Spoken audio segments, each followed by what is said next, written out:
Hey guys, welcome to our first ever 10X podcast. We don't have a name, so if you have one, please let us know because we didn't think that far ahead. We're here with Stephen Carpenter in his, I'm trying to make something with your outfit, but I can't make any connection. Men in Black 4, he's trying out. It's a new millennial twist on Men in Black. Men in Jack. Balanced by the floral print. Hey. And then we got Galen Godby. We got Taryn Hayden with his nice S-Kickers outfit on, and Galen and I just in regular gym clothes. All right. Cowboy today. Cowboy Troy. You notice we're nervous? Yes, we are. Okay. Yeah, thanks for joining.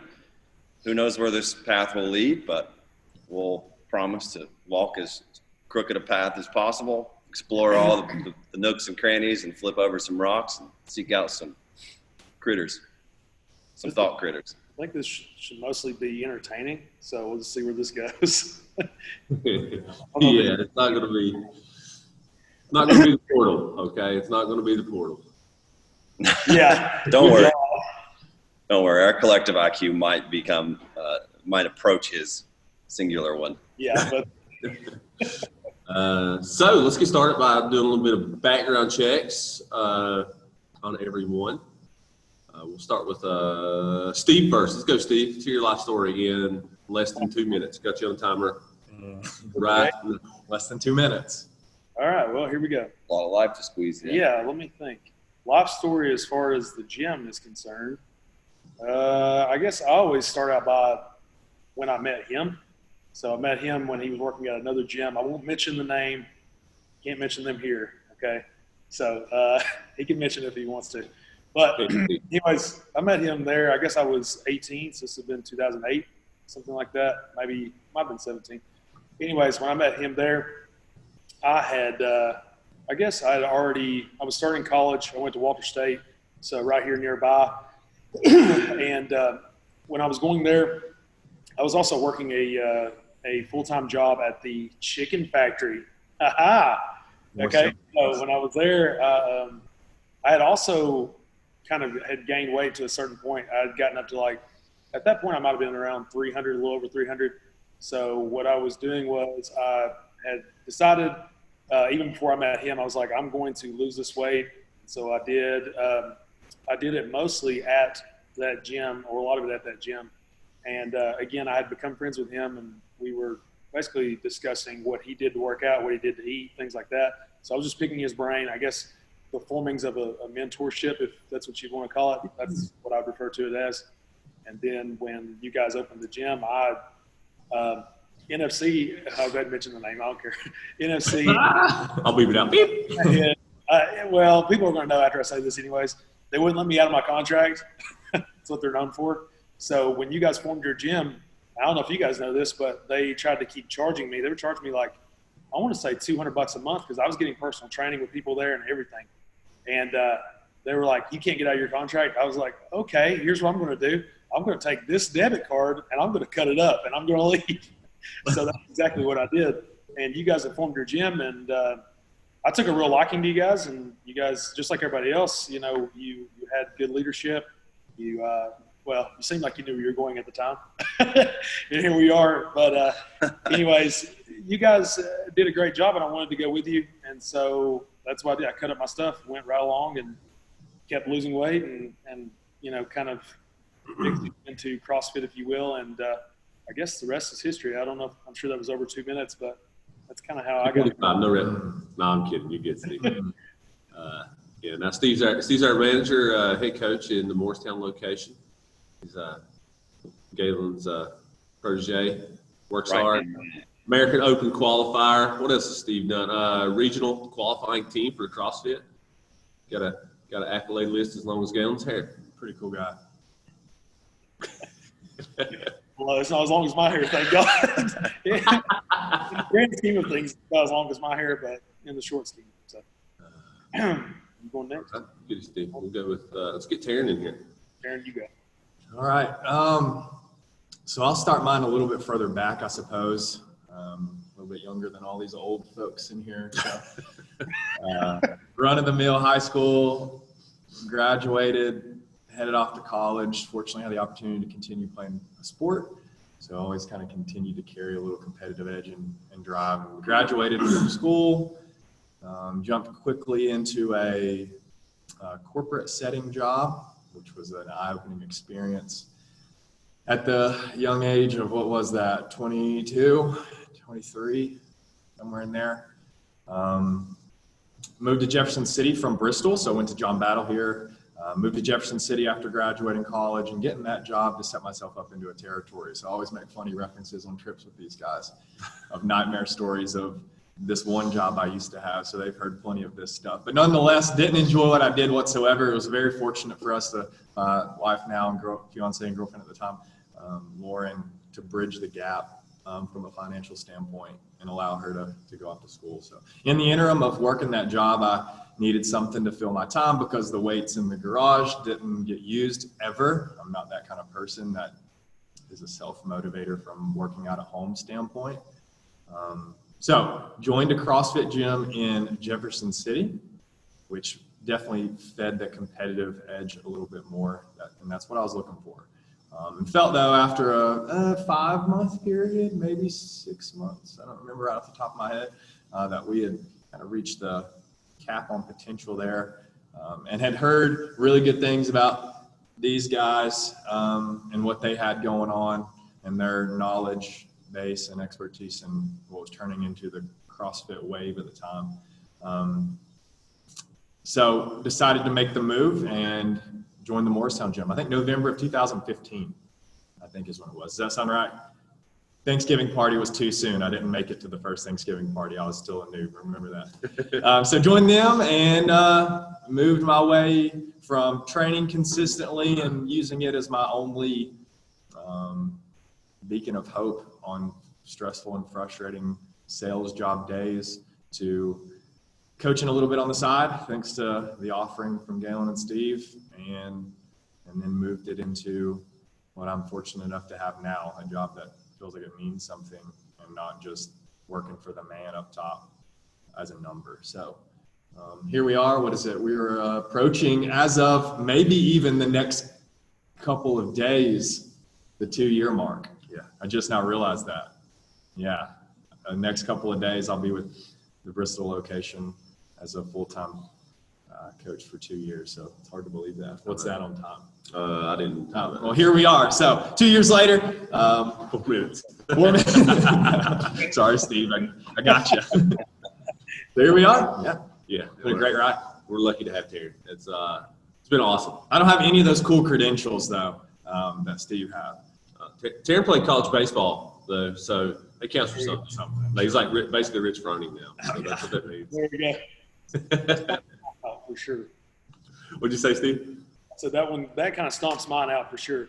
I think collegiate athlete over regionals athlete all day. Okay, keep it real. I don't know. They're both worthy pursuits. Yeah. Speaking of college, Yeah, let's hear you dig. Me? Yeah, I'd love to hear this. Oh man, I don't have a strong enough shovel or a strong enough back anymore, ironically. So what's today? Today is April 17th, 2020. We are 3 months and a couple days removed from our 10-year anniversary. So Justin and I kicked this rock around almost 10 years now with the help of these two stallions who you guys just met.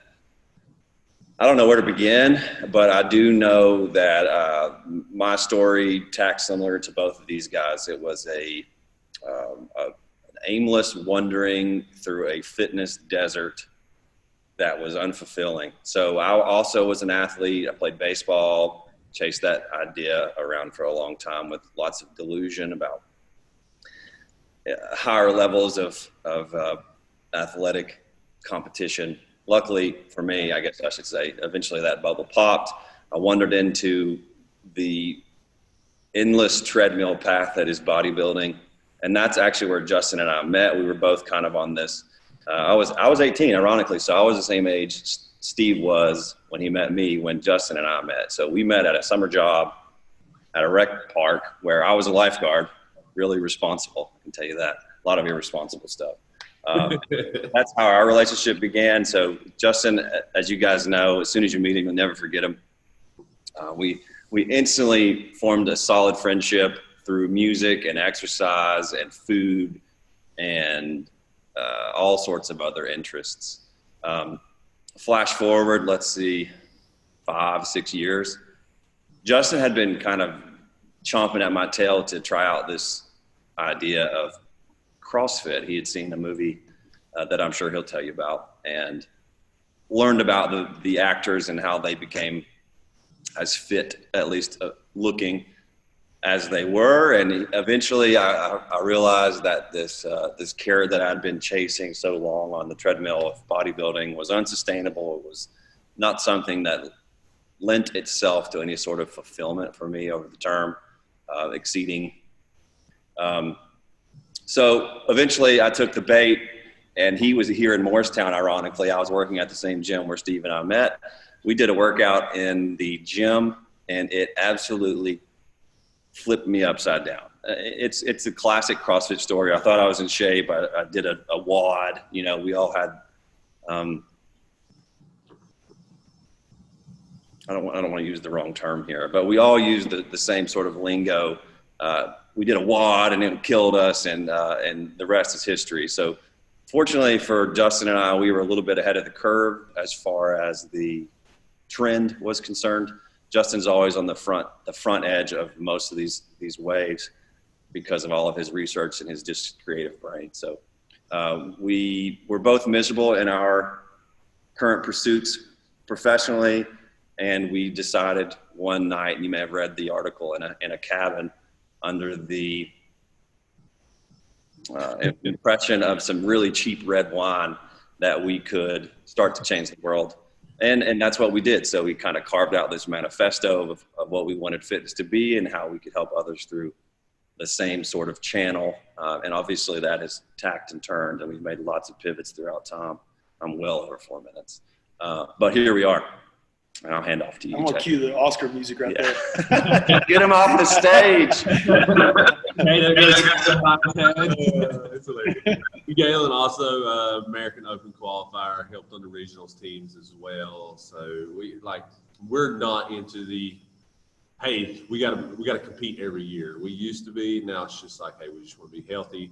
So we come from, I guess, living on both sides of that aisle of knowing what it feels like to be a full-time competitive CrossFitter versus, hey, we're here for the hour a day and enjoy the rest of our life. So don't think that we don't come from that either. Me, if I could, I guess I'm living my second act of my life. I'd say that second act started when I met Galen, honestly, at the rec park, as he was talking about. It was fun. I'd been working out a little bit in high school, played sports. My father was a coach throughout kindergarten through 12th grade for me, so that was a fun time. And met Galen. We both loved working out. How much you bench, bro? Let's do some curls, stuff like that. Went on and on and on. And then I found CrossFit, as Galen said. 300, Mark Twight, kind of learned everything from Greg Glassman, and that kind of led me down Greg Glassman to the CrossFit rabbit hole. And hook, line, and sinker. First workout was Fran. Puked like 6 times, dry heaved like 6 times in Southwest Virginia Community College's bathroom floor. I just laid there. It was terrible. I was like, wow, I was sore for over a week. Surprised they give us up rhabdo. Don't do that. And it was an eye-opening experience. I was like, it's just a fluke. I'm in good shape. I've been training with Galen, and I'm in good shape. And then it was crazy. We got somebody knocking at the door. You got it. And then just went down that rabbit hole and fell in love with it. And I was working on the railroad at the time for about 4 or 5 years. And how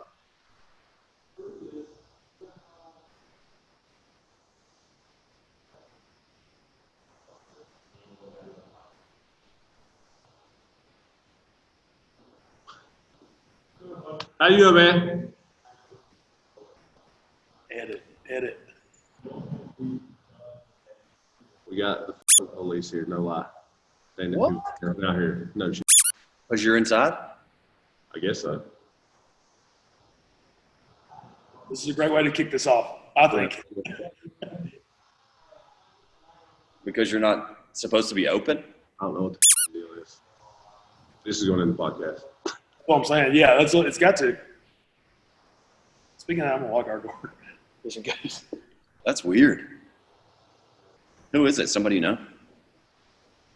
I don't know. One of the guys I recognize, they seem like they're cool about it. They're probably just, hey, we got a call. Wow. Anything happen? Not yet.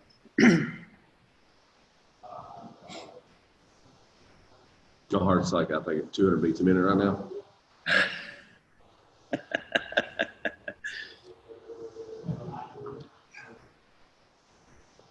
Dude, it'll be the best podcast ever if you just pick up that coffee mug and just throw it and go crazy.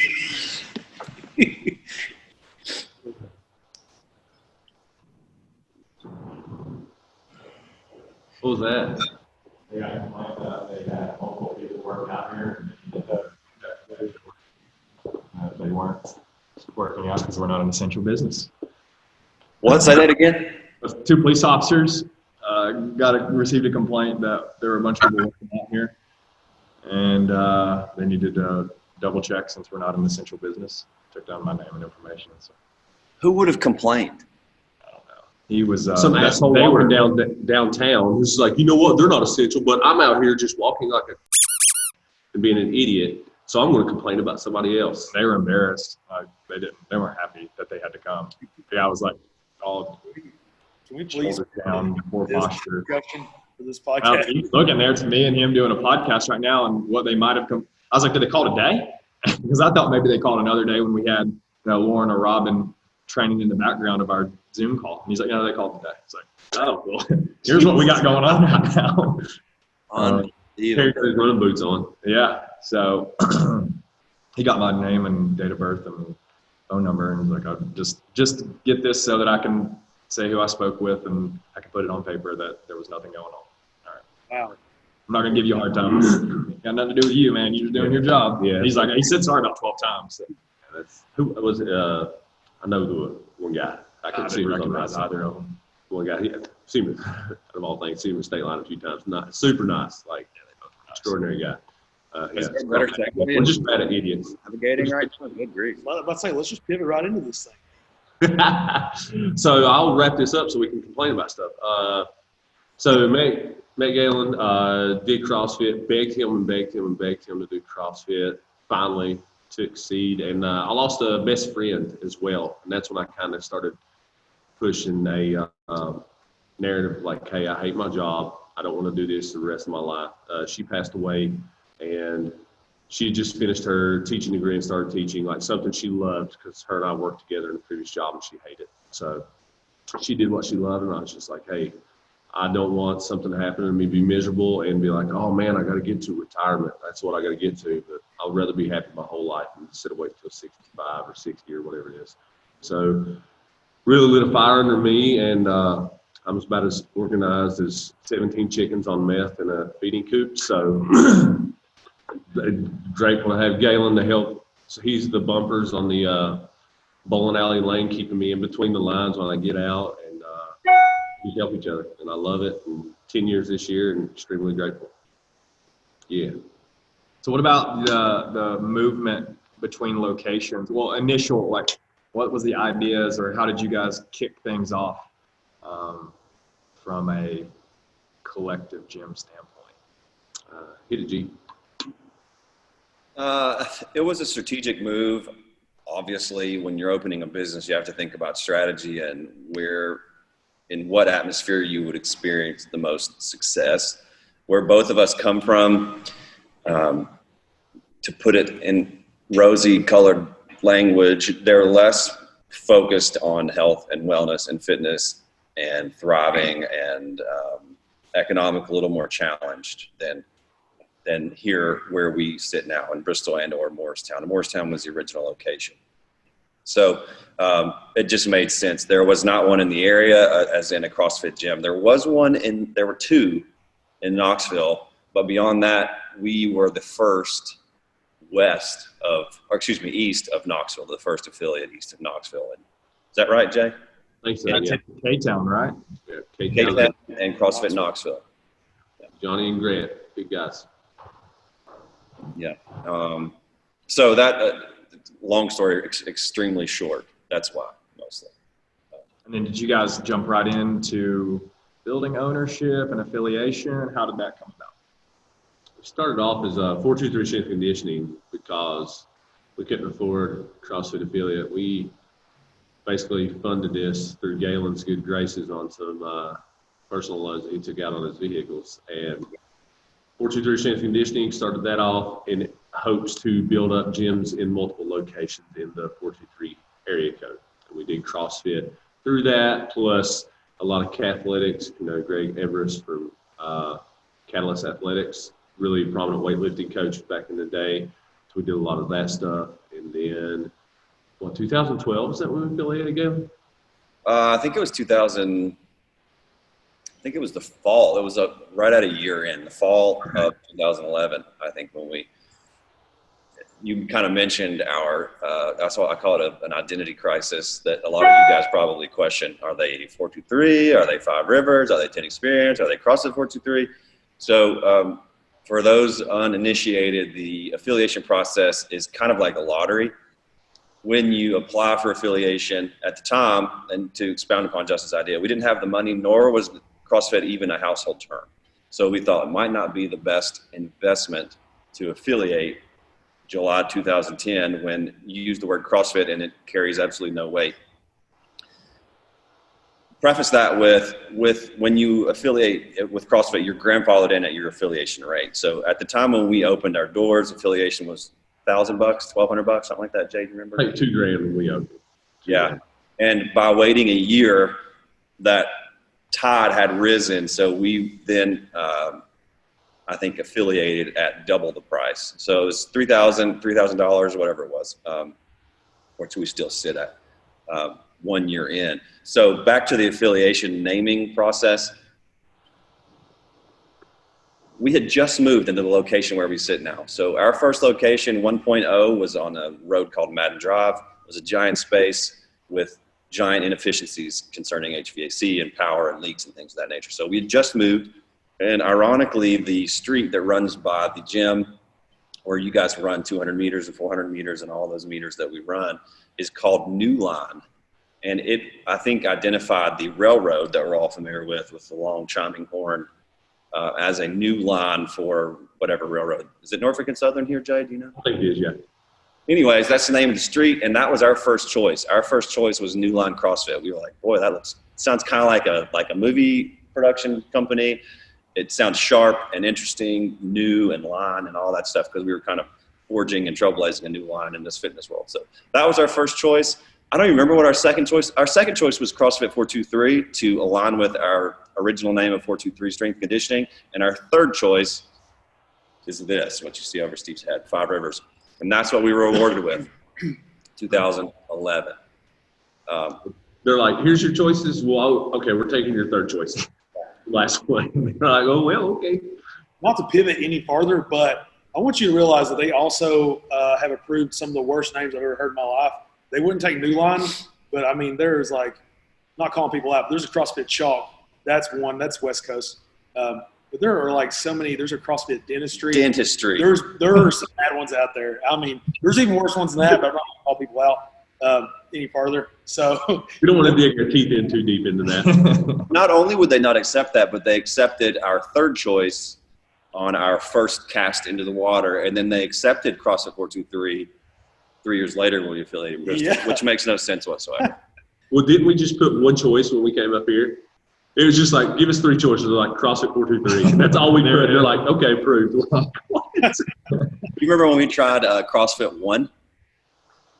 Oh, that, yeah. Wow. Yeah, forgot about that. Was that the second choice? It might have. I don't remember, but I know for a fact we tried, and they turned that down. It might have been a choice in Bristol. I can't remember. It's been so long ago. But now we're 10 Experience. We kind of moved along, trying to encompass just whole life. CrossFit scares people. 423 strength conditioning kind of scared people. More of a meathead type gym. CrossFit just sounds like, hey, do keeping pull-ups and fall on your neck. So we transitioned towards what we believe in more, a little bit more well-rounded training protocol, not beating the crap out of you every single day. We're still going to do that some. It's good for the mind, but that's what we transitioned to. And give some props to Steve. We're on a plane coming. Was it Chicago? Was that San Francisco or San Chicago? Francisco. We're on a plane coming back from San Francisco for from a lecture with Steve Galen, me, and Ben Huff, who used to be manager here. And Steve's like, the idea, we call it, what about 10 experience? Is that too dumb? We're like, bro, that's it. So kudos to Steve for coming up with the name. Yeah, and it's an experience. The whole idea of the EX is the shortened version of the word experience, and we think health is, or wellness, or fitness, or chasing performance is more of a holistic experience with community, with coach, with the lifestyle that you choose outside of the gym, and what the work you do within the gym can embolden you to do elsewhere. So that's my 20-second elaboration on 10 experience. And of course, you can see the tagline. It reads inspiration for fitness. So we think fitness is just a channel through which you can experience a richer, fuller, higher caliber life. We think fitness is our best means to explore that idea. Thus 10X Life. And, Exactly. birthing of that branding angle there. So, well, and I don't mean to narrate or be the one to continue to ask questions, but it's fun for me to hear this stuff because I was, as mentioned in my little brief there, behind a lot of their times of growing as a business and into different ideas and away from other ideas. You guys want to expand a little upon the competitive times and what you learned from those or what you saw from those and why you chose to move yourself away from that and towards the 10 experience then? Oh, man. If you've ever seen one of the most beautiful things I think about CrossFit is they have the fitness continuum where it's a bell curve where it's fitness, wellness, and fitness over here. So it goes up and down. And then I think James Fitzgerald kind of went a little bit further onto that. You can actually be too fit as far as a competitive aspect. So we want to be on the downslope of fitness, going toward fitness. But once you get so far, it's detrimental to long-term health if you're competing. And you see that with almost every single pro athlete, CrossFit, baseball, basketball, all that stuff. If they're usually walking around with some sort of injury at all times. Yeah. So we kind of went away from that. Like I said, we've had CrossFit regional teams, Galen, Steve. We had, 8-9 people went to the American Open one year, I think. Qualified for. Yeah. Yeah, qualified. Yeah, then JoJo, Galen, Marty, and I all went and competed, and that's it, man. That's it. I want to live a happy life. I was not happy competing. Were you happy, G?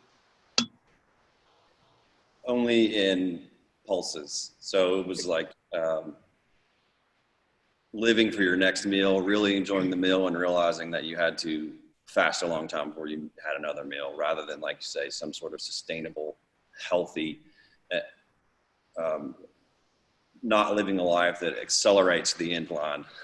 And in fact, living a life that would give you longer life. So like Justin alluded to, it's kind of like an agreement, a deal with the devil when you sign the line to be a competitive person. The closer you come to being elite, the more you have to spend, the more you're asking your body to do things that it wouldn't normally do. And it kind of shortens the life cycle, in my opinion, of not only just the competitive person, but the life that exists afterwards, after that competitive season in life, and the life that exists after that. I feel like it's pinched down. You are consciously shortening your health span, not just your lifespan. So I can speak from torn pec, torn lat, blown up 3 discs in my back. Torn adductor. Collarbone now because I was so competitive with my bicycle riding.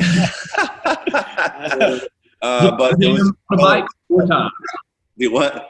Get to the gym on a bike for time. Yeah, of course, and I had to start my timer and make sure I was the fastest time I ever spun to the gym. But it's hard to totally snuff out those burning embers of competition, but at the same time, you only have to run into the wall head first 3, 4, or 5 times to realize the wall's still there, that I need to change my trajectory. And that's kind of the idea behind 10X. In addition to the 2016 plane trip when Steve hatched the idea, or hatched the name, our idea was to start moving away from this anyways. We weren't really in alignment with what CrossFit was its social media stance appeared to be. It was all competitive, all Rich Froning, all Matt Frazier, all Annie Thor's daughter, and all the big names, Sigmund's daughter, Thor's daughter. Anyways, we were beginning to make that shift away from what we thought their main emphasis was. We wanted to help people improve their life through fitness and wealth and health, and not commit everything and define yourself based upon workout A performance followed by workout B performance, et cetera. So I don't know really where I started with that little spiel, but yeah, and we're not completely against competing. Like if you want to go do a local competition, like we highly encourage. If you never competed in your life, I think everyone should kind of toe in the water of it. Just go have fun. If you're going to treat it as a fun thing, if you're going to treat it as a competitive thing, like Galen's talking about, Frazier, Froning. Frazier does 4 hours of mobility a day. All right, I hate doing 4 minutes of mobility.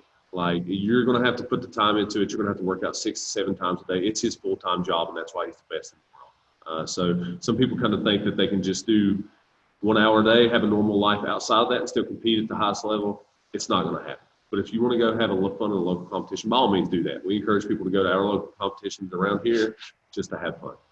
Just be smart. What's cool too, as Galen alluded to, the putting a carrot out in front of himself or others.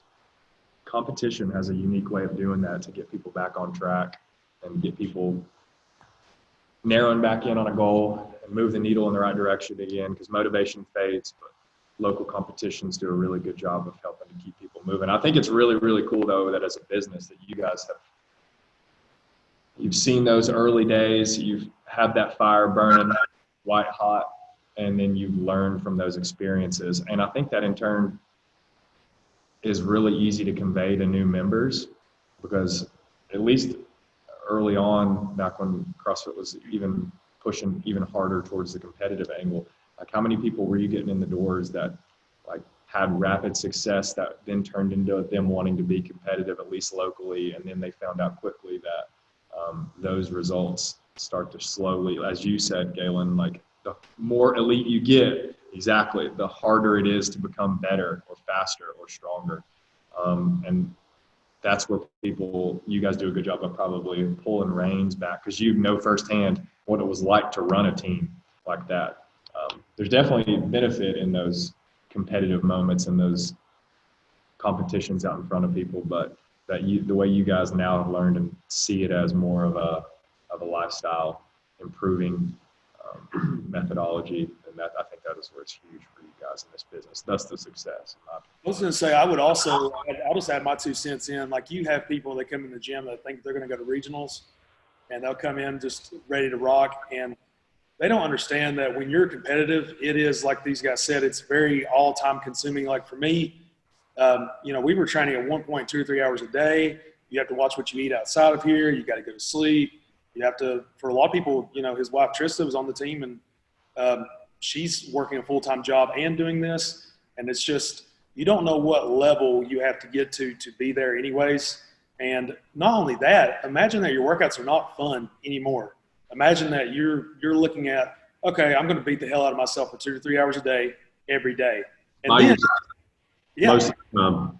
Sure. And does that start beating you up from a mental health standpoint, Oh, I think in my opinion, I became callous to it. Like I wasn't even enjoying it at all. It was more like, okay, I just got to get this done. It just is what it is. Just putting in the time and the reps. And then what I was going to say was, imagine when you get to regionals that you see people like Froning who just wipes the floor with your ass after you spend all that time. Another thing is about competition that people don't understand is that there are freaks out here like Froning who had a strict Fran when he first started at 3:30, 3 minutes and 30 seconds strict Fran when he began CrossFit. So when you have guys like that walk in the door and you put all that time in and you get blistered by people like that, it's also kind of one of those things where you're like, well, maybe this is not for me. I think I'm going to go now. At what point is it bettering your life? And once you've reached your peak fitness that you feel good and you're not injured, then you also realize that might be your sustainable peak. And then you look around you and you're getting smoked.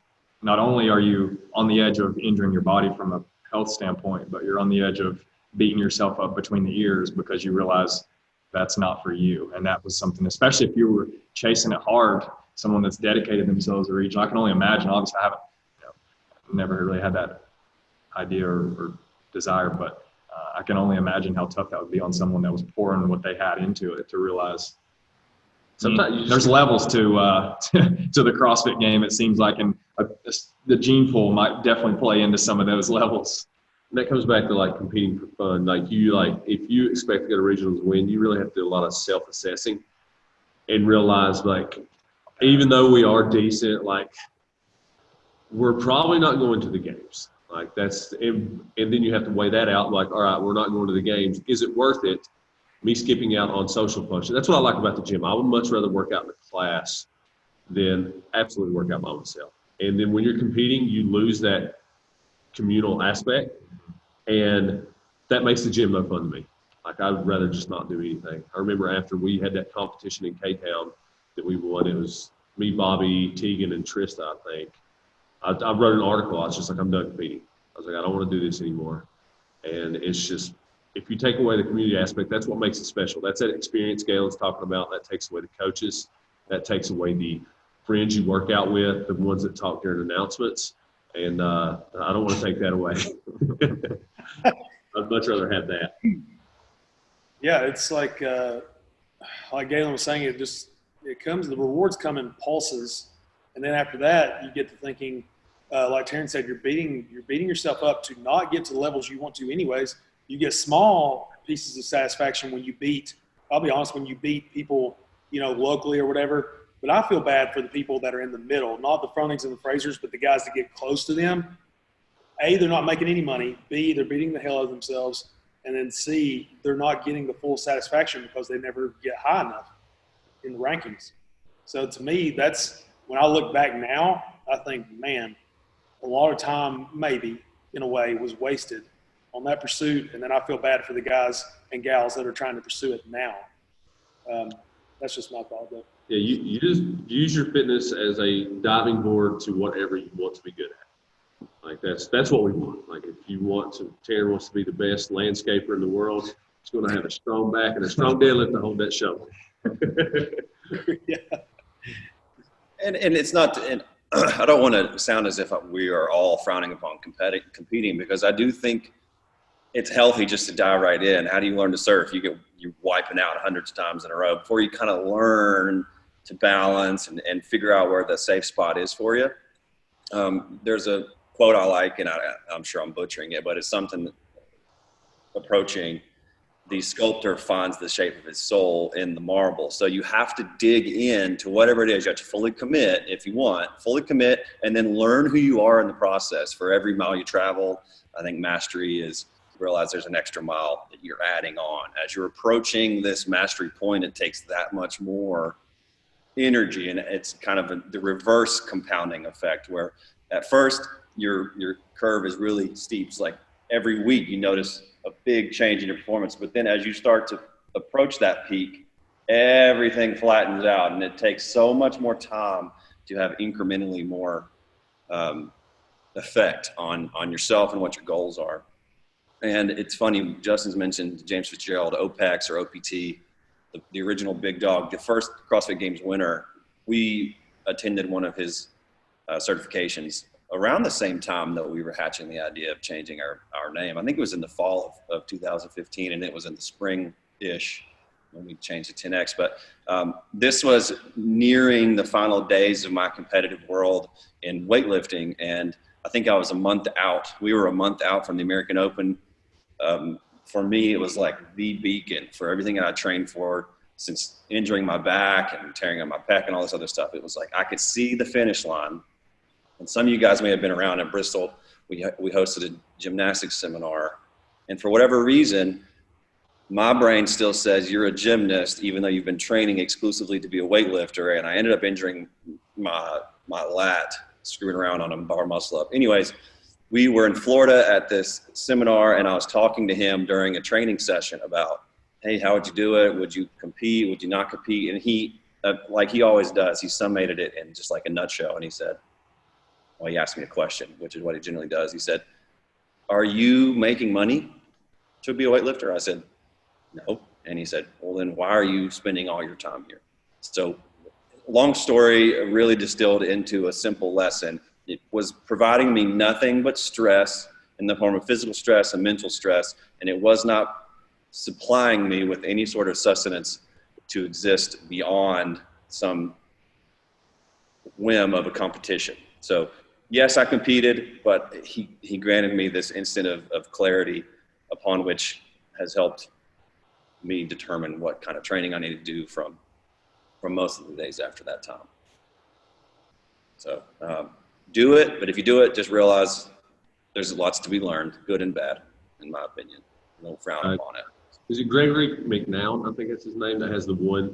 It's a book, and he talks about lifespan. Like it kind of looks like a Christmas tree, so it goes up like this, and this is the path you want to take, but you're going to overcorrect, and then it's going to get smaller overcorrections until you get on that path. That's kind of what Galen was talking about. We all have to live through our own experiences instead of taking someone's word for most of the times. But What do you guys think about the seasoned member, the long-term member, the once competitive, driven member that was wanting to compete locally, but then that fire started fizzling out and attendance started slipping just in routine? Gyms, what would you, other than, we talked about it being a motivator, a local competition, but how would you guide them, especially in a time like now, where it's easy to lose motivation, but even in a time where we have normal attendance and normal workouts? What have you guys seen in your time to help recorrect and get them back on track? I think it's kind of like the overcorrection thing. So if they pass this way, they're like, I got to compete. I got to go as hard as I can over here. And then once they realize, like, God, this takes a lot. I don't like this. I feel like crap. Then they can go like, I don't even need to work out on this side. And then they kind of come back to the middle most of the time.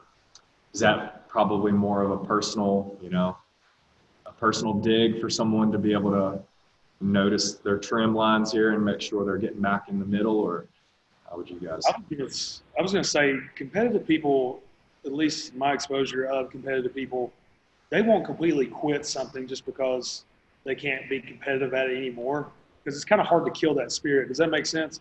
So I think you'll see them channel it in other ways. And it might be gym related. It might be outside of the gym, but usually they find a way to rechannel it in a different way. Like, for instance, Neil Maddox was a killer CrossFitter. Like in the games, CrossFit Games, he cleaned 370 pounds, something wild. He had like the heaviest clean. And anyways, he was talking about as he gets older, he started focusing less on the results of big numbers or quicker times and more of like the quality of his movements. So I think competitive people, my opinion, and I see myself doing this too, is they change the trajectory of what they're looking at in particular to, in my opinion, stay sane. Because if not, you'll drive yourself crazy trying to get better times or bigger weights or whatever, because like Galen said, you eventually hit that law of diminishing returns. And it's maybe not because you're so great, it's just that's your peak in particular. So that's what I've seen in people, is like they don't really quit, they just adjust over time. Kind of throw myself under the bus, going on what Steve said. You talked about direction, kind of like some people just like, they might say it's their fault, which is good that they had this reaction to it. They might say it's the programming's fault. They might say it's the world's fault, blame it on something they can't control. Or they might just jump ship and jump into something else that they extremely like. Like I know I can think of one person or two, including me. It's just like, love this. And it's just like, all right, this year I love camera stuff. So I dive headfirst into something else I can be really competitive, something new, something kind of get the spark going. But I keep kind of this as not like, I don't know, my main hobby, but that helps me do other things. I'll never get rid of the gym, but I may find something else that I may want to compete at or do that. Does that make sense? Sure. And the gym, just to give a quick testimony, if you will, when I was in college, when I first started in college, going to Walter State here, I had a 1.7 GPA, something like that.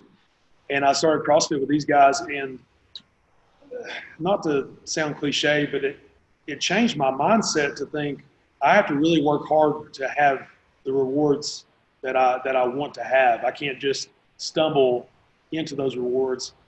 However you want to look at it, I can't just walk into them. So CrossFit made me think, okay, to do better, I've got to put in the work. So it made me think, all right, I need to get myself together, as far as maybe getting a tutor or studying harder or whatever. And so I was able to turn that GPA around. I ended up leaving with like a 3.3, 3.4, which was good for me from a 1.7. So that's what CrossFit did for me. It changed my mindset. So when I went to other things, I was able, like Justin said, was able to channel it into something new to help me out down a different road. So It's a character builder. Ironically, today's workout is the hero's journey. And if you guys are familiar at all with the archetype of the hero, you have to kind of resist the call to action. But in the process of that call to action, the hero, each of us heroes in our own story or heroines, faces a challenge, ignores the challenge, admits that there is a challenge, which in my opinion is a seed of what really makes a responsible, upright, rugged individual is humility. So with that beginner's mindset, with that acknowledging that you aren't what you could be, is the first step to becoming what you could be, because you're acknowledging that you're not quite there yet.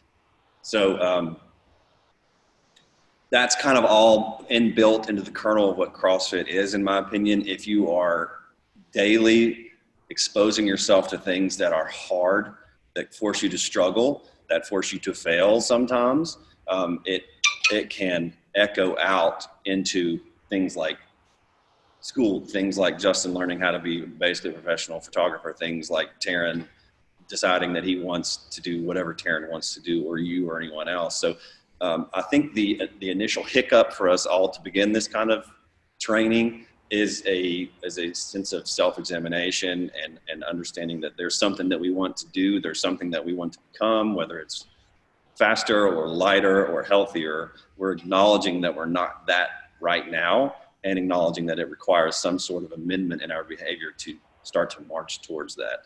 So for those people who've kind of been here and kind of settled into a rut, I think it's what you're talking about, Taryn, is like, let's try to kind of rewind back to that curious mindset that initiated that first movement into this style of training or to this behavioral change, and examine that and say, okay, what was my original motivation and how have I advanced towards that goal or not? And then reassess. It's like Justin said, it's kind of an attacking back and forth and kind of figuring out, zeroing in on what it is we're really after. So kind of a reframe, set your sights on something else. Okay, here's how I missed. Let me calibrate, change again. That's the way I look at it. Which gets harder the further you go in your journey, right? Yes. It's harder to reassess and to not throw your hands up. Like we see fire-breathing dragons come in that are ready to push as hard as possible on workout number one. And the next day they came in and they said they just completely switched to a paleo diet. And they, and we love to hear it because they're making assessments right off the bat. They're digging in, they're head first. But then, we hate to see 2 weeks down the road and you're achy and you're hungry and you're frustrated. A month down the road, you miss a class that you wouldn't miss. 2 months, you're there twice a week. And then, it's just a slippery slope if people don't have the ability to zoom out, see what's going wrong, zoom back in on where they initially started. Takes a long time to turn a ship. Like that's in your life, you've been on one path, and then when this hits you, CrossFitters are very unique people. Most of them, the ones who stick around, are very unique. They're very hardworking, willing to suffer. Most of our people are very successful in whatever they do. And going back to the competitive thing, when they're not good at it, it bothers them, and it kind of takes a blow to their ego. And that's happened to every one of us in our life. But it's just getting back on the horse and keep going. But like you said, yes, absolutely. Take small steps. I was going to say, to kind of add a little more to that, we've worked with tons of people on nutrition and seen tons of results where people have lost weight, gotten leaner, stronger, and all that. And I always think it's cool to see big transformations, but I've always been more impressed by the people that were able to get there and then continue chugging along. So like if you have somebody that loses a bunch of weight in 5 or 6 months, but then you got some people that have, and it's rare though. It's rare that I see this, and I find more joy in seeing this than the former. There is when people lose a lot of weight or get strong or whatever, and they stay that way for 10 years. Those people, I think, are the ones. They're rare and they're fun to watch over time. Absolutely. Well, let's pivot to that. So we are 4 unique people, and we've had some experience ourselves with many failures and equally as many successes nutritionally and with different sort of strategies. What do you guys follow yourself? Nutrition-wise, what do I follow? Yeah. Oh.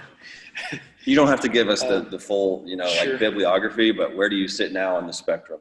Oh, man. Well, first of all, I would say I've been all over it, just like you guys have. We all start out with paleo, then we marry paleo to zone, or maybe just go strictly zone or whatever, and then travel all the way to macros and counting macros. And when I went to macros, I've opened the floodgates back open to whatever I wanted to eat as long as they fit in the macros. And then messed around with keto to carnivore a little bit. So currently I'm trying to do the low carb diet, if you will, and do mostly meat. And I find that I feel a lot better that way. Is it sustainable for most people? No. But again, coming back to what I said before, it takes, I think, rare people, special people to be able to prolong something that most people only do for a few months into years. So that's where I sit right now, is in the carnivore keto world. I like it because I don't feel bloated. I feel full. Like most of the time, I'm not crazy hungry, so I don't feel like my that hormone ghrelin has been spiked a lot. Like carbs would spike it and make you feel hungry. And on top of that, my energy is sustainable, and I like it as far as that goes. Mental clarity's through the roof, and that's where I'm at right now, and that's what I like. So. I'll dive in. I've played around a little as well, like we all have, because we're definitely those that like to dig into different ideas. And there's a lot of them out there. Obviously, you guys that are watching this see that every diet is the right diet and every diet works. And so me personally, I come from a completely different angle. Maybe Galen and I are more alike than Justin and Steve in that most people call it a blessing, but I will vouch that it can be very frustrating for me to be able to put on weight or size or any of the above, in that I suppose my metabolism is still running on jet fuel. So when I initially started, I guess, in Morristown, I did dive into more of the macro counting world on the opposite end of most people's approach, and that is making sure I'm consuming enough calories and especially protein and carbohydrates, to the point where I was gourding myself with rice cereal and rice milk at 8:30 p.m. because I needed 350 grams of carbs still left in the day. That's when I lose my foot from diabetes. Yeah, because I was traveling a lot in my before I started coaching here. So it was a lot of road. Like I was doing a good job of preparing meals and understood the general ideas of quality foods for the most part. So I was putting together lunches every single day. Plenty of Kroger Laura Bar stops, though. That's definitely the truth. And at the time, Cliff Bar, because I wasn't really playing around with the idea at all of it affecting insulin sensitivity and all of that. So nonetheless, it was working slowly, very slowly, to the point of putting on a pound here and a pound there.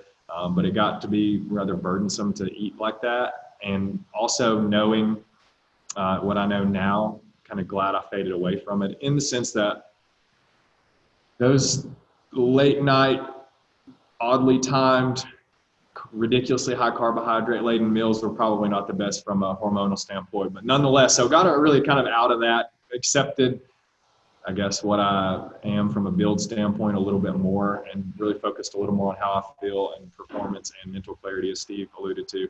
And now more or less just dive into or do my very best to keep quality as high on the priority list as possible. So don't do a whole lot of tracking. Eat a lot when I'm really hungry, and sometimes don't eat as much as I probably should to maintain. Thus might be my reason for kind of staying where I am. But quality is definitely the highest on mine. I don't play around with macro counting or zone or anything really anymore. If you want to call it paleo, to focus on that, more towards that. Certainly not a 100% all-in kind of guy, because as of lately, that's nearly impossible for myself and maybe a lot of people. But quality, I guess, is where I lie right now, and for the most part where I've been. Just continuing to understand that whole foods are what they are, and that's, you know, the best energy sources I've found for myself. Yeah. I come from, I guess before CrossFit, from a competitive Halo 2 career. But The competitor in him shines in tons of different ways. So as soon as I got finished with that, like started working out, I was like, Steve and I are very, very, very similar. Body type, mental thinking, whatever. Me and Steve are very similar. Beautiful beards.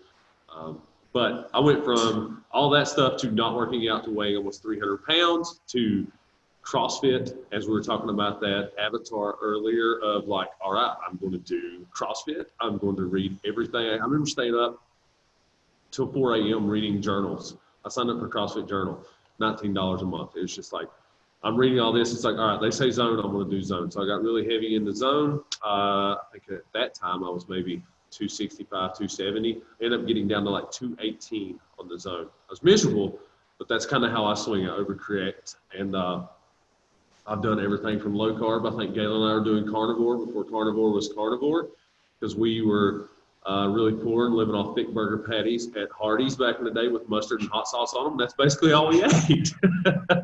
$150 per patty. That's it. 150 was cheap as crap. So we It were was still $45 by the time y'all left there, bro.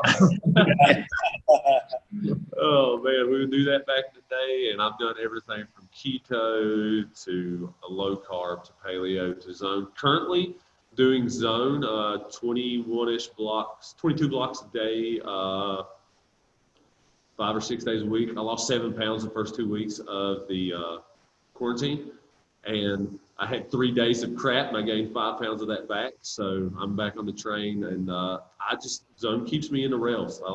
I need something to kind of keep me going. If not, it's just like, you know what? I'll have some Chick-fil-A, and that's probably okay. It's not bad. I'd rationalize everything. So I'm doing pretty much zone 6 days a week, and then that's about it. My biggest downfall is sleep. I hate going to sleep. I'm going to sound like an echo of you three already. I came from the whole bodybuilding thing, like I alluded to earlier. So I was measuring macros in 2007 before it was a thing. What was a macro? I didn't know. I just had to count of grams of fat and carbs and protein, and then figured out based on total calories how many I should have, which was really I backed my way into it as a total ignorant, naive fool. So I came from that end of the spectrum. I also came from the end of the spectrum like Taryn. I would do whatever it takes to put on 3 ounces of body weight. Something just happened to the screen. Here we are. Okay. Nonetheless, when Justin and I started CrossFit, I stumbled upon a guy named Rob Wolf. You guys probably heard me talk about him. He's one of my Philosopher Kings, one of a handful that I hold. And he was touting this idea of paleo. So then I dove in fully into paleo and eliminated potatoes and bread, and literally lived on like nuts and vegetables and meat for a long time. So I've kind of swum all along the pool to determine that for me, I have to strike a balance. I think weighing and measuring everything provides you with a nice platform upon which you start to determine, or you start to establish representation of what each food looks like from the standpoint of, is this a carb? Is this a protein? Is this a fat? Does it have both? Is it garbage? And then settled into, you guys have heard me write about this maybe if you read stuff, this whole idea of more or less just chasing metabolic flexibility. So I like to be able to fast. I like to be able to feast. Over the last 2 or 3 years, I've settled into what is naturally becoming like an intermittent fast for me, but it's not intentional. I generally have 2 meals a day. First meal approaches the 2 o'clock hour in the afternoon most of the time. And then about 5 hours later, I'll eat again. I don't like to burden myself with weighing and measuring and tracking and entering everything into a smartphone app. For me, it's not worth it. I'm more after what you guys have already kind of danced around, which is I want to live a long time. I want to stay as healthy as I possibly can. I want to insulate myself from metabolic disease, but also at the same time take care of my inside and my outside. So I think like Taryn said, every diet's right. You just have to determine it's like having a tool, using a hammer to hammer a nail, and then using a screwdriver to loosen a screw, or whatever the case may be. I don't think there is one size fits all for any nutritional plan. It determines, a lot of it is determined by your lifestyle, what you have access to, what your day looks like, what your pre-existing stress levels already look like. It's a big, So I think we kind of also go around. It really just depends. adherence, right? I mean, just like you said, every diet works if you will adhere to it. If you're shifting your focus towards something as opposed to calories sneaking down the hatch that, you're not accounting for or knowledgeable of, kind of thing. What kind of direction would you point someone that just started in our gym right off the get-go? I always say paleo. Personally, Paleo fish-ish protocol. If they need a little bit more guidelines, fish-size serving protein, carbs, thumb-size fat, get as much greens as you don't throw up. So just as quality focused as you can possibly be. Most people understand. Well, most people have a general understanding, right? They might not know the details of micros and macros and all that jazz, but people oftentimes know what is a quality food for the most part. Yeah, they that's do, and they do, but let's put it this way, they already know what to eat, like you said. They just don't get the push till they get in here. And then I would say from there, it seems to be like an evolution. And what I mean by that is normally they come into eating garbage, if you will, just being flat out honest. And from there, you have to redirect them back towards quality food. And then from there, then we can dive into how much to eat, when to eat, et cetera, et cetera. But I always try to start them out that way, and I think most of us do together kind of start them out that way. That way it's not so overwhelming, because you got some people, like you said, their first week they come in, they're like, all right, paleo, zone. Like they just hit it real hard, and usually people like that, from my experience, they crash and burn. And they'll be the ones that are more likely to quit. The candle burns twice as bright but half as long. Yep. So that's what I've noticed. Whereas if you could just correct them in small changes over time, and like I said, you look, a year or two down the road, totally different people, and they're right where they need to be. Absolutely. It's not like Galen, and we did the OPEX thing. Galen one time, he had 14 private clients a month doing individual design, basically individualized programming. And that kind of depends on everyone when it comes to that as well. How much can they handle? How much stress are they already under? Are they working full time, have a toddler at the house? Like if they're working out, they're doing well. Okay, so if they're like, hey, I'd like to know more about it, hit them with it, and just see if you can do this, do some basic stuff, but try not to stress yourself out to where the whole building is going to burn down. That's what I'd recommend. Yeah, I hate to circle back to the sustainability idea, but whatever the change, if you're really after lifestyle change, whatever change you're making needs to be sustainable. It needs to be something that is just challenging enough that you can land on top of the box, if you want to use a box jump analogy, but not so high that you'll hit it a few times and then miss and scrape your shins and be shy of making changes in the future. So I like to start with the whole food approach and then kind of generate a list of cans. So can you eat this? Can you eat this? Can you eat this? Can you make this one change? Make one change for a week. And then let's just kind of reassess and throw some more things into the mix and see what can we sustain for the next 2 weeks. And before you know it, 2 months have passed, and the waist dropped 2-3 inches, and you're feeling a lot better, and you're breathing better, and you're eating foods that don't contribute to joint pain and digestive disruption and that contribute to mental clarity and increased performance. Yeah. Et cetera. And how do we integrate that over time? That's the idea. And that would be, he hit the nail on the head right there. My advice to most people would be to make small changes over small periods of time. So what I mean is, like, when I personally started, I was eating McDonald's every day. So these guys were on a thick burger gang. I was in more of like the double cheeseburger at McDonald's gang. Okay. To be fair, thick burger was breadless and cheeseless. Mine was not. I didn't change a thing. I didn't change a thing. I said I wanted two. I had it every day from college. Every day I would leave class. I would go to McDonald's, 2 double cheeseburgers, a large fry, a large Dr. Pepper. It was $5.05 on the mark. Dude, you're weak, Steve. That's exactly what I did. But I had 4 double cheeseburgers because it was cheap and water. Okay. Bang for the buck, man. And I would eat what most Americans do, the 3 meals a day. You got to have breakfast, lunch, dinner. and all 3 of my meals were bad. So the way I started was I was like, okay, what if I can have 1 meal a day that's bad? And I did that for a couple of weeks. I was like, okay, I can do this. Then I got to where maybe 2 or 3 meals a week that were bad. And so I just kept dialing in like that. And then I started saying, okay, now that I can sustain this and it's not driving me crazy and I'm not going to just completely reverse and go the other way, then I can go towards paleo, et cetera, et cetera. And that's why I think most people should do it, because it's way easier that way. Because if you do the cold turkey thing, it's rare you find the guy or gal that can quit smoking right then and there. For sure. You know, so That's kind of like G was alluding to. Fix that one thing. Make sure you can handle that. Fix the next thing. Make sure you can handle that. You know, we had a cool guest. If maybe whoever's tuning in or watching this might not have caught it, but we had Tyler Minton on and gave a nutritional talk for our group on Zoom not long ago. It had good turnout, and he left some good tidbits of information. And if you know who he is, he's trained professional athletes from a nutritional standpoint, helped them make weight cuts, which in the UFC is a challenging thing for a lot of people because they're cutting a lot of weight. But he works with individual clients too. And one thing he left us with, which is not revolutionary, tons of people probably do it, but it all kind of lends itself back to what you guys were talking about. And that is the first thing he does with these clients, especially your average Joe, is just has them to write down X amount of things that they know that they're not doing right. And then just starts chipping away at those before they ever even start digging into counting macronutrients or, you know, start really digging in hard on inflammatory foods and things. So it's like address the elephant in the room before we ever get down to the nitty gritty. And people are paying him for that service, and he has had good enough faith in himself to be able to have good success with people. So hat tip to Tyler. That was simple stuff, but good stuff. You know, it doesn't always have to, you don't have to be complex or complicated to start making change, you know. Absolutely. Sounds like humility. Yeah, man. It all circles right back. Self-assessment. Yeah, exactly. No doubt.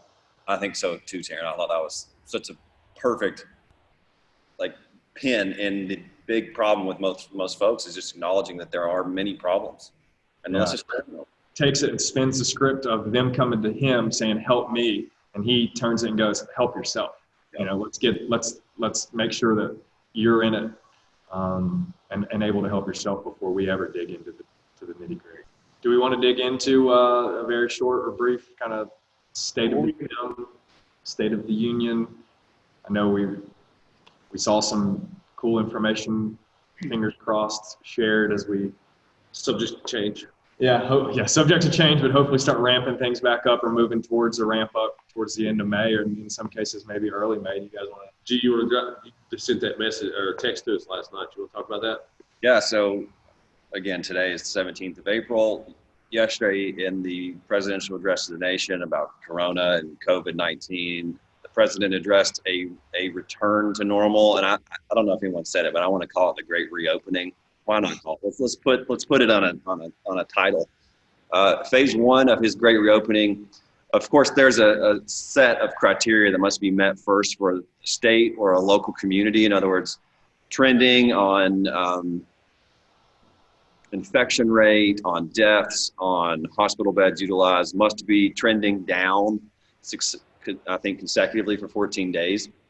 But when those criterion are met and local governors or et cetera can check those boxes, then phase 1 allows gyms to reopen, of course, with proper social distancing and sanitization practices. So with any sort of luck, like you guys said, I think right now the governor has extended our closure until the end of the month, which is the 30th. You know, maybe, hopefully, on the 1st we can consider, assuming we receive the okay, we can receive the transition back to opening the doors of the gym and maybe reversing our protocols. So the things that we'd kind of lined out that were accelerated onto a really short timeline, we can kind of proceed back towards those strategies. That's my idea, at least. Limiting class attendance, making sure that we're cleaning and sanitizing everything, and probably eliminating team workouts, which is no big deal. We all just want to touch a barbell again, I know for a fact. So moving from our current phase 3 towards the phase 2, and maybe if with the okay, like a 1.5. That's what I was thinking. Yeah. So in the gym, distancing, limiting class size, but at least seeing your bright and smiling faces here. Yeah. Yes. Okay, let me hit you with this question. So, do things ever go back to normal whatsoever? What's normal? Normal, like us, literally. Me, we've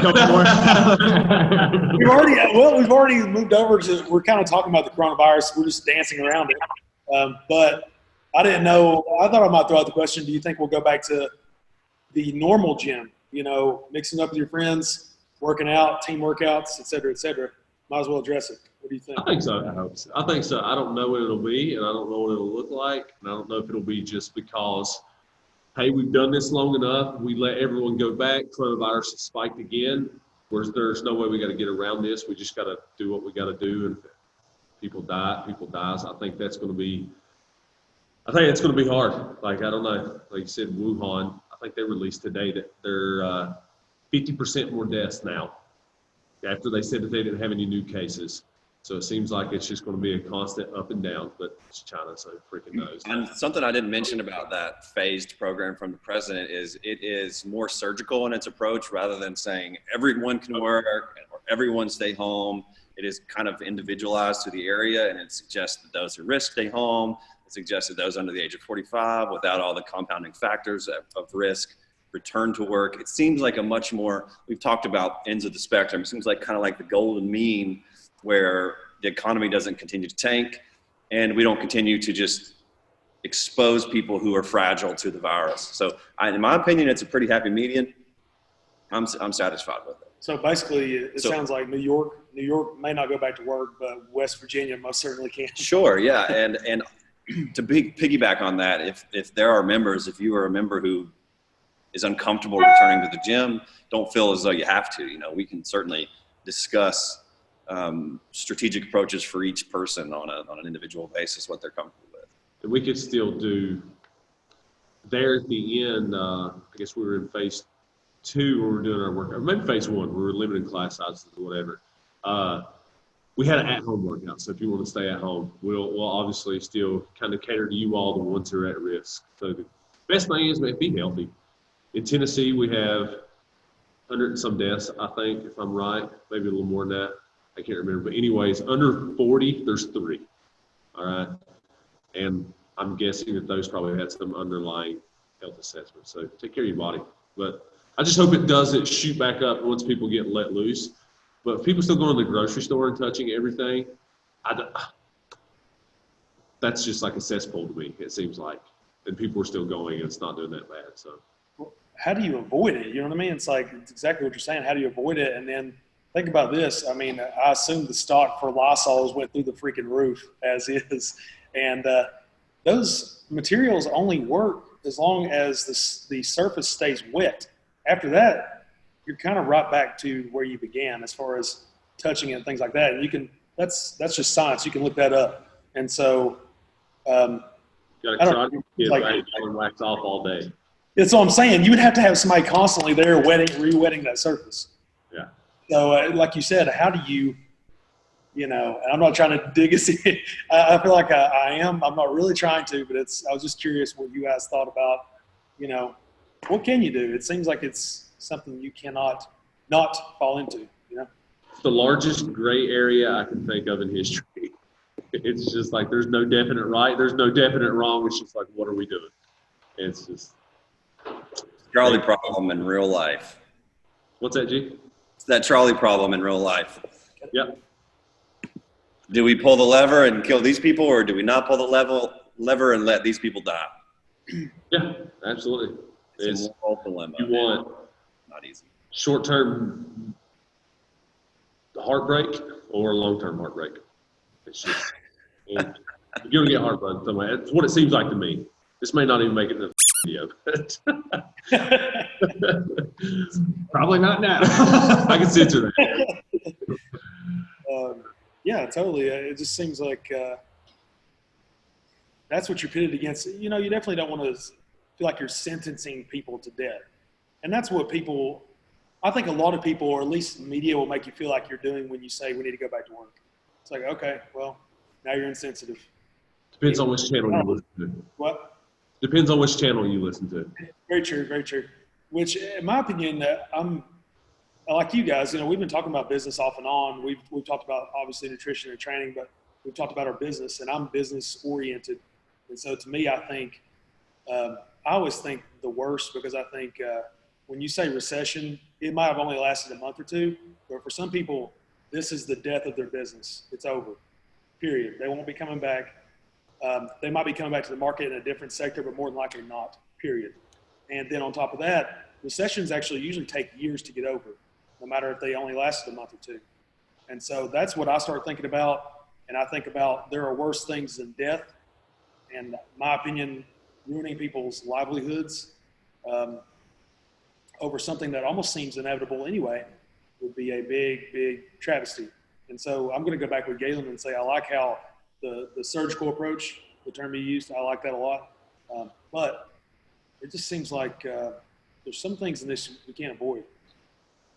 So I think we can all agree that the solution is not easy. It's not an easy. I can't imagine making these decisions. And to use Jocko's book term, the fog of war is riddled with lots of mistakes that are easy to see with hindsight. So this is not to suggest that we have any sort of solution. It's just to imply that it is much more complex than it may seem.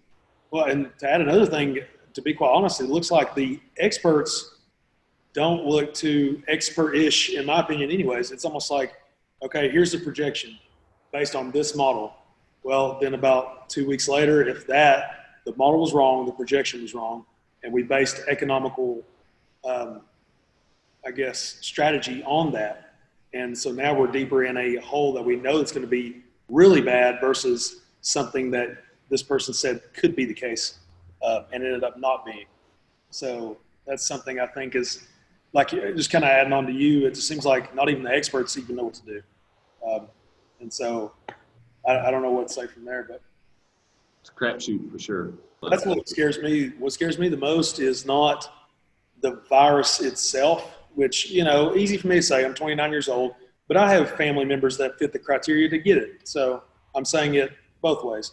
But to me, I worry more about what government has been able to do in a matter of weeks, something that we haven't seen in our country. Well, there have been shutdowns in our country. I mean, I've read about that before. There have been quite a few. But to see how quick we were to hand over some of our liberties, and again, I know that's kind of a deep subject too, and there's 2 different ways to look at it, 2 or 3 different ways. But to me, that's what scares me is like, man, how quick were we to just reverse what we've been doing for 100, 200 years, right back to something we hopefully are fighting to stay out of, i.e. the way other governments run their countries. That's what scares me. It's like, man, we really gave up a lot real quick. China. There you go. Yeah. I mean, and it's uncomfortable to talk about it. It freaks people out, but that's what runs through my head is like, and that's being pessimistic, but I think the people that in history that ended up in those same scenarios that we read about, that we cringe at, I think they were thinking the same thing. They were like, man, we probably need to do this real quick. And, they weren't really, I guess, they didn't think much about it at the time. And then, bam, it was flipped on them. They had already given up the control, and it was already over. And that's what I freak out about personally. But On a brighter note, let it be known, we will get you back in the gym as soon as possible. That's right. As soon as the okay is given, we can't wait to have you back for sure. Yeah. It's been just as challenging and frustrating and difficult for us on our end, no doubt, as it has been for you. It's scary. And scary. It's scary. Like, thank God for G for the financial decisions we've made to kind of help us out get through this. And thank you all for sticking with us and allowing us to coach you, send you home videos, and keep paying for the service you've done. And we are extremely grateful. Like, I've tried about it, like, to get perfectly honest about it, scared the doo-doo out of me.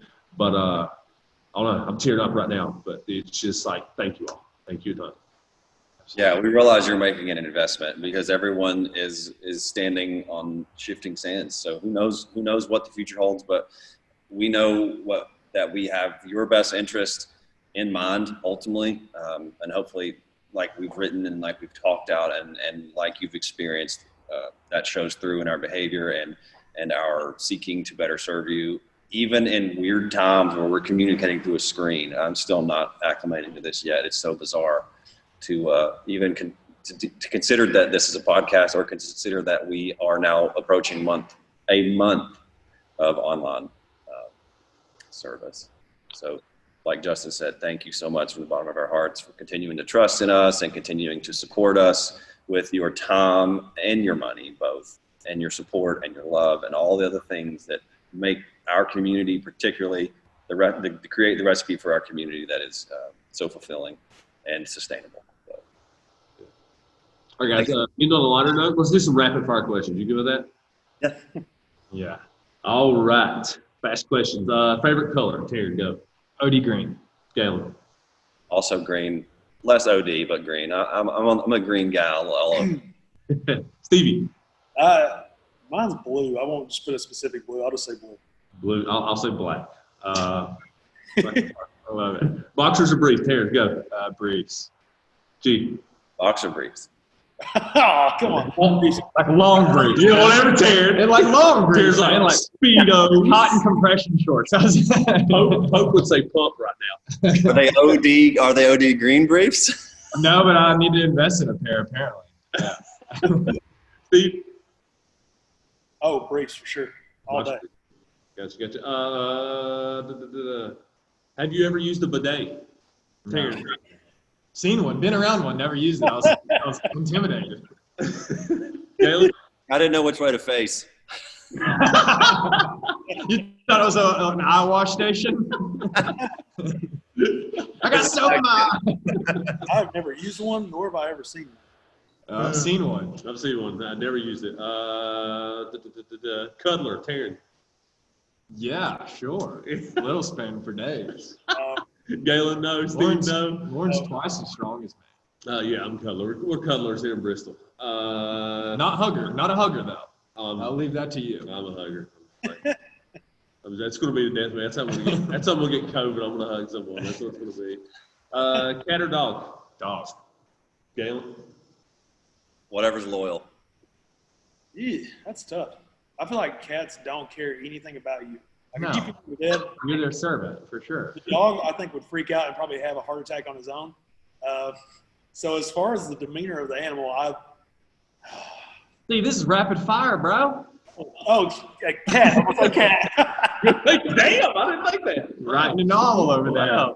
Wow. I will say, but 3 years ago, let's say 1 year ago, I would have said dog by a landslide. Now it's just slightly dog. We got two great cats. So, favorite show at the moment, Taryn. Peaky Blinders. G. Or okay, I'll frame that as favorite show, or what are you watching right now that you're really interested in? Not all time. A series on the national parks. That's what he did his fitness for. That's right. I literally just got through watching one called The Outsider on Netflix. Jason Bateman.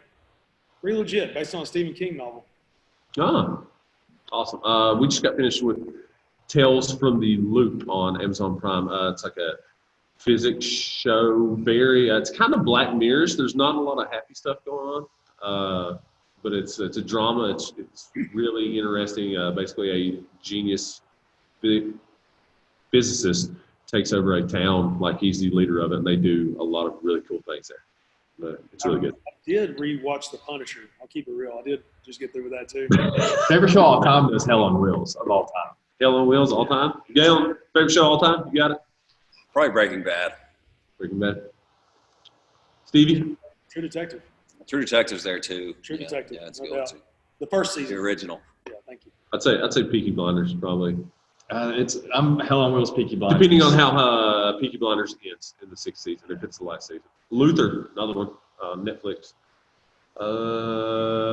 Book at the moment, or any articles you're reading, favorite? Taryn? At the moment, Mycelium Running. It's a book about the interconnection of like the breakdown of plant matter and material through like underground mycelium, which is what grows like gourmet mushrooms and all that stuff.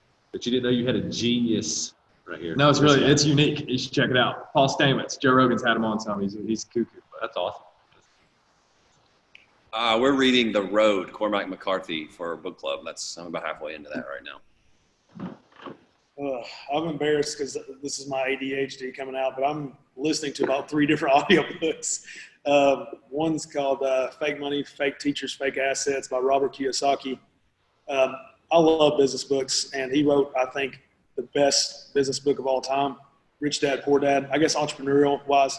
I'm reading another Donald Trump book, but I won't get into that. And then the third one is The Quantum Leap Advantage by Dan Pena. Awesome. I've been slacking on my reading, especially with all the COVID stuff going on. I've been watching a lot of news and listening to a lot of podcasts. But one book I kind of read every now and then is it's a collection of articles called Raise, R-A-Z-E. Mark Twight and what's that guy's name? The guy that really got me into CrossFit. He has a company called Nonprofit, as in Prophet. Just a collection of articles, and it's a good kick in the throat to get you to do something. So every now and then I'll read one of those. Very short, beautiful book, by the way. Right meow. Last one maybe. Podcast, favorite podcast that you've listened to in the past week. Or couple podcasts, if you've listened to the podcast, maybe in 2 weeks.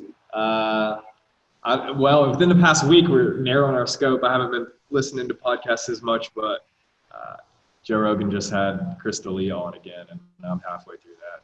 If you want to waste some time and maybe chuckle at some Polish jokes, then that's a good one. That where Brian Callen shows up? I don't know. I think he does. I haven't dug in all the way yet, but where I am at, he is not in there yet. Yeah, I'm my guilty pleasure is Joe Rogan, but it's also instructional at times, depending on his guest. Probably the most educational for me is The Portal. I'm a big, you talked about a physicist, Jay, in the show. He's not a physicist, but he basically is one. He's an economist, mathematician, Eric Weinstein, The Portal. Buckle up.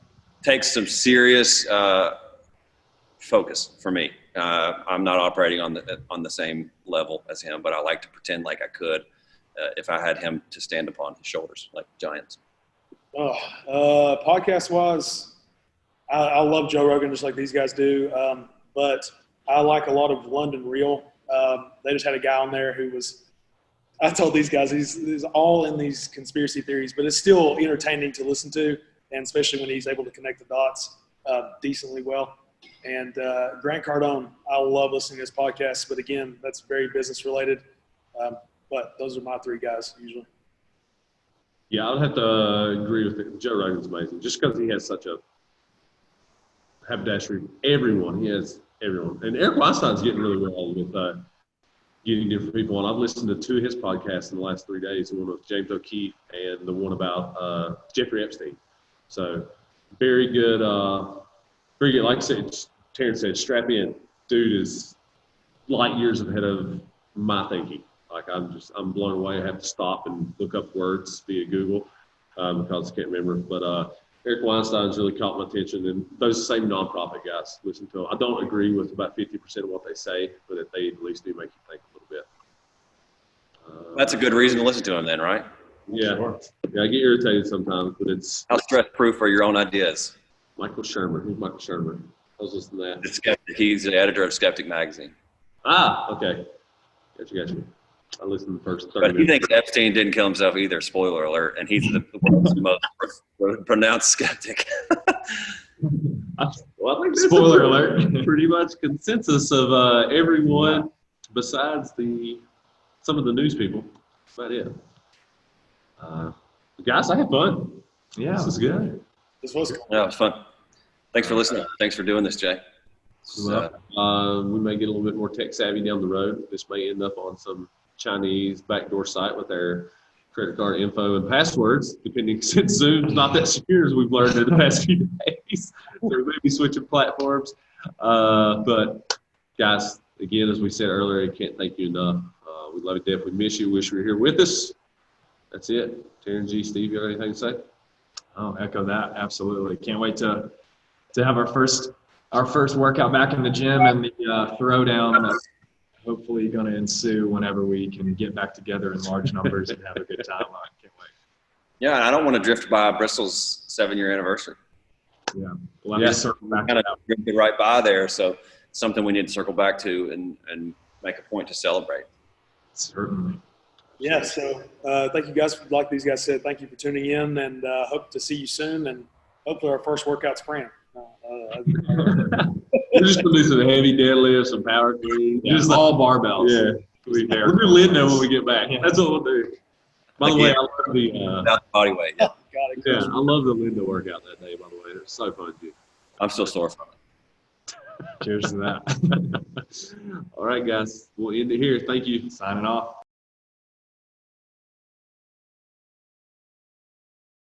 Punchline is this podcast is brought to you in part by big heads and small calves. You get to They get the top, we get the bottom. Oh man. Hello, three coaches. Is that how Joe Rogan does it? I hope he does. If he don't, I hope he does. We got pear. We got pear. Oh, we got pear. Doc Lund. Yeah, I'm just getting a picture of you. He uses those filters well. Yeah, This is exactly. it. It's fat. Doc, this is the time to start my diet. Optical illusion. I moved my chair closer than Justin's chair. It makes me look more broad. Okay. Welcome to the first episode of 4 Guys, 1 Cup.